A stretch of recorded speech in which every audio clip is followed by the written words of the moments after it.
হিন্দু মুসলিম দাঙ্গার আড়ালে গোপন ষড়যন্ত্র। গত কয়েক মাস ধরে বাংলাদেশ ভারত ইস্যুতে সবচেয়ে বেশি যে বিষয়টি উঠে এসেছে সেটি হলো হিন্দু মুসলিম দাঙ্গা। এই দুই দেশের যে কোনো সমস্যায় শাসকরা সবচেয়ে বেশি ব্যবহার করে সাম্প্রদায়িক কার্ড। পৃথিবীর অন্যান্য দেশে যখন আধুনিকতার ছোঁয়া, তখন উপমহাদেশের শাসকরা কেন ধর্মকে পুঁজি করে দেশ চালায়? এই হিন্দু মুসলিম টানাপোড়েনের সূচনা কোথায়? এসব দাঙ্গার আড়ালে কি এমন ষড়যন্ত্র চালায় শাসকরা? সব কিছু নিয়ে বিস্তারিত জানতে পারবেন আজকের ভিডিওতে। ইতিহাস, রাজনীতি এবং ভৌগোলিক দিক থেকে বিশ্বের উন্নত অঞ্চলগুলোর একটি হল ভারতীয় উপমহাদেশ। এখানে বাস করে ৮টি প্রধান ধর্ম পালনকারী মানুষ। শুরু থেকেই এই অঞ্চলের মানুষ সাম্প্রদায়িক সম্প্রীতিতে বিশ্বাসী, কিন্তু যে কোনো ইস্যুতে সবার আগে ওঠে হিন্দু এবং মুসলিমদের কথা। ভারতীয় উপমহাদেশে একসময় শুধুমাত্র বসবাস ছিল হিন্দুদের। ব্রিটিশ শাসন শুরু হওয়ার আগ পর্যন্ত ভারতীয় উপমহাদেশের একচ্ছত্র আধিপত্য ছিল ইসলামিক শাসকদের। ১৭৫৭ সালে পলাশির যুদ্ধের পরিণতিতে বাংলার মুসলমানদের ভাগ্যে বিপর্যয় নেমে আসে। পলাশির প্রহসনমূলক যুদ্ধের মধ্য দিয়ে উপমহাদেশের উপর আধিপত্য বিস্তার করার পর এই শাসন ক্ষমতা ধরে রাখাটাই ছিল ইংরেজদের সবচেয়ে বড় মাথা ব্যথা। আর সে কারণেই ইংরেজরা তৈরি করেছিল ডিভাইড অ্যান্ড রুল নীতি। এই ক্রুর রাজনীতির প্রধান শিকার ছিল মুসলিম জনগোষ্ঠী। ধর্মীয়, অর্থনৈতিক, সামাজিক ও শিক্ষাগত সকল দিক দিয়েই মুসলমানরা হয় প্রথম শিকার।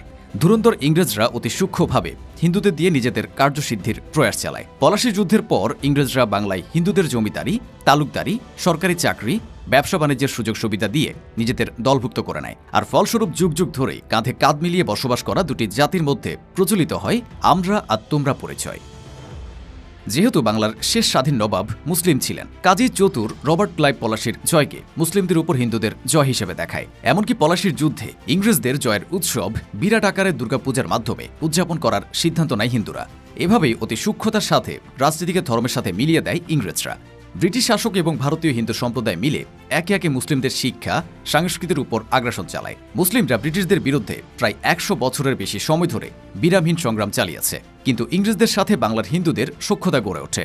ব্রিটিশ সরকারও এর সুযোগ নিয়ে হিন্দু এবং মুসলিমদের পরস্পর বিরোধী দুই সম্প্রদায়ে পরিণত করতে সচেষ্ট হয়। পরবর্তীতে এই শত্রুতা ধর্মীয় পার্থক্যে সীমাবদ্ধ না থেকে ছড়িয়ে পড়েছে অর্থনৈতিক, রাজনৈতিক এবং রাষ্ট্রীয় বিরোধিতায়। ১৯০৫ সালে প্রশাসনিক সুবিধার জন্য তৎকালীন গভর্নর জেনারেল লর্ড কার্জন বঙ্গভঙ্গের সিদ্ধান্ত নেন। পূর্ববঙ্গ ও আসামকে যুক্ত করে একটি প্রদেশ এবং পশ্চিমবঙ্গ, বিহার ও উড়িষ্যার অংশবিশেষ নিয়ে তৈরি হয় দুটি আলাদা প্রদেশ। পূর্ববঙ্গের মুসলিমরা মনে করে নতুন প্রদেশে মুসলিম প্রাধান্য প্রতিষ্ঠিত হবে, শিক্ষা দীক্ষা ও ব্যবসা বাণিজ্যে এগিয়ে যাবে এদেশের মুসলিম গোষ্ঠী। কিন্তু মুসলমানদের উন্নতির আশা চক্ষুশূল হয় পশ্চিমবঙ্গের হিন্দুদের। তাই ছড়িয়ে পড়ে বিপ্লববাদী সন্ত্রাসী কর্মকাণ্ড।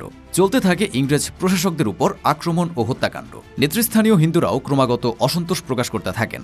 এত সব বিড়ম্বনায় পড়ে ১৯১১ সালে বঙ্গভঙ্গ রদ করতে বাধ্য হয় ব্রিটিশরা। মুসলিম জনগোষ্ঠীর মতামত যাচাই না করে বঙ্গভঙ্গ রদ হওয়ার ফলে মনক্ষুণ্ণ হন মুসলিমরা। ৬ বছরব্যাপী লাগাতার আন্দোলন ও অসন্তোষের ফলে রদ হয় বঙ্গভঙ্গ।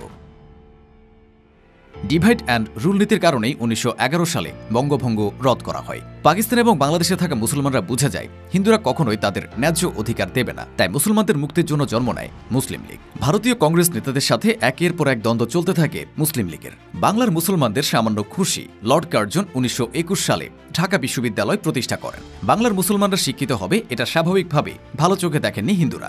ঢাকা বিশ্ববিদ্যালয়কে মক্কা বিশ্ববিদ্যালয় বলে ব্যঙ্গাত্তি করা হয়। দ্বিতীয় বিশ্বযুদ্ধের পর ব্রিটিশ শাসনের ভিত নড়বড় হয়ে যায়। ব্রিটিশদের প্রায় ২০০ বছরের শাসনামল শেষ, কিন্তু ব্রিটিশ দেশ ছেড়ে গেলেও তাদের ডিভাইড অ্যান্ড রুল নীতির কারণে দেশ ভাগ হয় ধর্মের ভিত্তিতে। হিন্দুত্ববাদীদের মূলমন্ত্র হয়ে দাঁড়ায় Hindustan is a Hindu nation, অতএব অহিন্দুদের এখানে স্থান নেই। মুসলিমরা তখন উপলব্ধি করতে পারে হিন্দুদের বিচ্ছিন্নতাবাদী মনোভাব।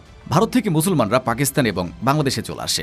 ১৯৪৭ সালে ভারত বিভাজনের আগে ও পরে ভারতের কলকাতা, আসাম, গুজরাট, আহমেদাবাদ সহ অন্যান্য স্থানে দাঙ্গায় হাজার হাজার মুসলিম নারী, পুরুষ, শিশু ও বৃদ্ধর নৃশংস হত্যাযজ্ঞ আজও ইতিহাসের পাতায় কালো অধ্যায় হিসাবে চিহ্নিত হয়ে আছে।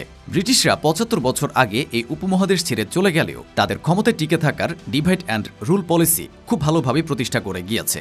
সেই নীতি গ্রহণ করে কখনো হিন্দু মুসলিম বিভাজন তৈরি, কখনো ভিন্ন ভাষাভাষীদের মাঝে দ্বন্দ্ব তৈরি, কখনো আঞ্চলিকভাবে দ্বন্দ্ব সংঘাতে ইন্ধন দিয়েছে। আর নির্বিঘ্নে শাসন ক্ষমতা চালিয়ে গেছে শাসক গোষ্ঠী। সাম্প্রতিক সময় বাংলাদেশ এবং ভারত বিভিন্ন শাসক গোষ্ঠী যে ক্ষমতা টিকিয়ে রাখতে ব্রিটিশ রাজের ডিভাইড অ্যান্ড রুল পলিসি ব্যবহার করছে তার বলার অপেক্ষা রাখে না।